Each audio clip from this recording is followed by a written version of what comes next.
Torej, spet je čas za Kinodvorovo, zdaj že tradicionalno četrto noč erotičnega filma kinosloga Retro Sex. Tokrat malce bolj zgodaj, že 10. februarja, za tako imenovano Valentinovo predigro.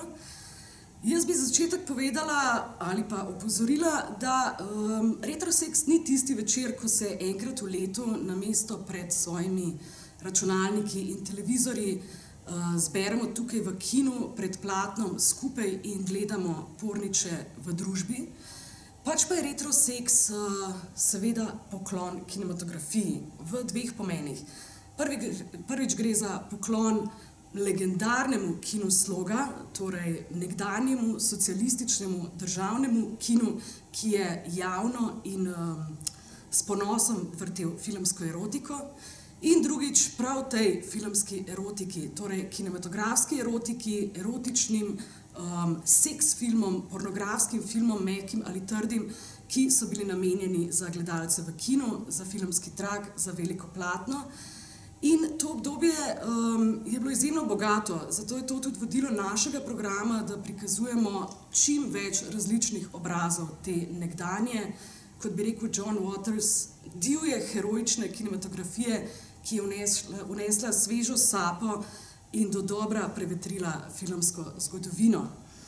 Letos začenjamo z absolutno klasiko, z prvim in prelomnim erotičnim hitom kina sloga, to je bil seveda Kozel v raju.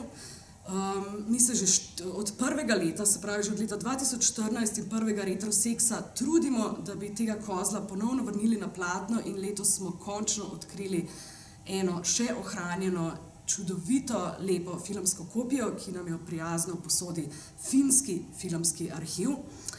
Kozel v raju je bil posnet že leta 62, k nam je prišel leta 66 in s to zgodnjo letnico velja za za predzgodovino tiste slovite skandinavske seksploatacije, se pravi za en še zelo nedolžen, zelo sramežljiv erotični film,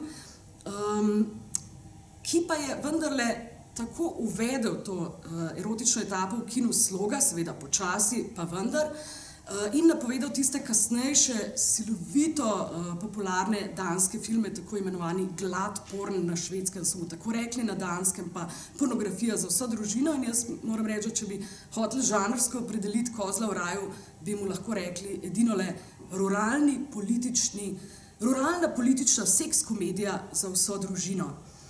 Torej, ni bila samo Danska in Skandinavija kot taka, očitno v 60. letih legendarna domovina ali začetnica svobode seksualnosti na filmu, pač pa očitno tudi sloga in očitno tudi Slovenija. Film Kozel v raju leta 66 pometel s konkurenco v ljubljanskih kinematografih, ogledal si ga več kot 56.000 ljudi in zaostal je edinole za Julie Andrews v muzikalu Moje pesmi, moje sanje. Nadaljujemo pa s tistim, kar je dalo ime letošnji temi, torej Seksperiment, namreč Kinodvor, ki je kino zavezan tudi filmski dediščini in analogni filmski tehniki, je po novem še bogatejši, opremljen je s 16-milimetrskim filmskim projektorjem. Temu projektorju bo vzel nedolžnost naš drugi program 3 kratkih, avantgardnih, eksperimentalnih filmov mojstrovin ameriškega eksperimentatorja Jamesa Herberta, danes slikarja, včasih pa filmarja, tudi avtorja videospotov skupine R.E.M. v 80. letih, med drugim tudi profesorja umetnosti, frontmana R.E.M. Michaela Stipa in njegovega dolgoletnega mentorja. James Herbert se je do novega tisočletja, tam nekje od 60-ih, posvečal izključno enemu žanru. To je bil tako imenovani filmski akt. S svojim 16-milimetrskim projektorjem je poiskal voljne posameznike ali svoje prijatelje, sopotnike, včasih študente, ki so bili pripravljeni se pred kamero sleči, odvreči oblačila. Skupaj so izbrali kuliso, torej kraj, bodisi gozdno jaso, razbitino avtomobila, staro toskansko vilo in začeli potem svobodno improvizirati drug z drugim in z okoljem.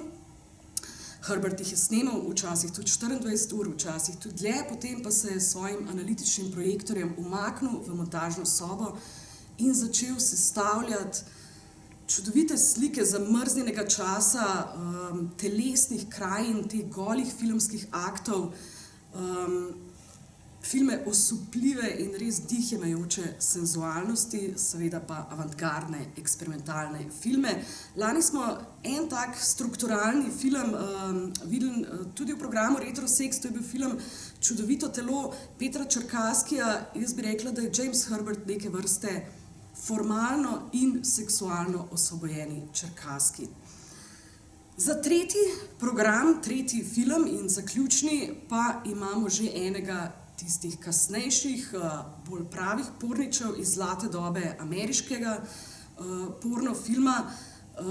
To je Električna Randy, tako imenovana science fiction porno komedija, en čudovito seksi, bizaren, duhovit sci-fi, torej tudi throwback na tiste klasične znanstveno-fantastične filme 50-ih let. Seveda v njem nastopa zlobna znanstvenica doktorica Pendrek, ki se spravi nad našo brhko Randy, ki pa je zmožna proizvajati bombastične vulkanske orgazme, saj ima v sebi neko bajno substanco imenovano orgazmin.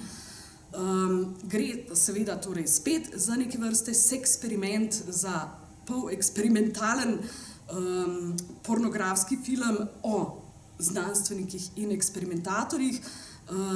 Gre pa tudi za en zelo unikaten pornič. Seveda iščemo vedno zanimive filme, nekaj neklasičnega, in k temu filmu Električna Randy sta zagotovo največ prinesla njegova soscenarista, pionir psihedeličnega eksperimentalnega filma Ben Van Meter in pa ikona ameriške kontrakulture, sloviti pisatelj, scenarist, satirik Terry Southern, tudi avtor dialogov za tako prelomne mejnike ameriškega neodvisnega avtorskega erotičnega filma, kot so Hopperjev Goli v sedlu, pa Kubrickov Dr. Strangelove in Vadimova Barbarella. Seveda nas bo med filmi in po zadnji projekciji zopet zibal After Sex Radia Študent, tokrat Jure Bajt, avtor oddaje Samotni potnik. Torej, noč bo dolga, mlada, vroča. Vrnite se z nami v bivšo slogo na Valentinovo predigro na Kozla v raju.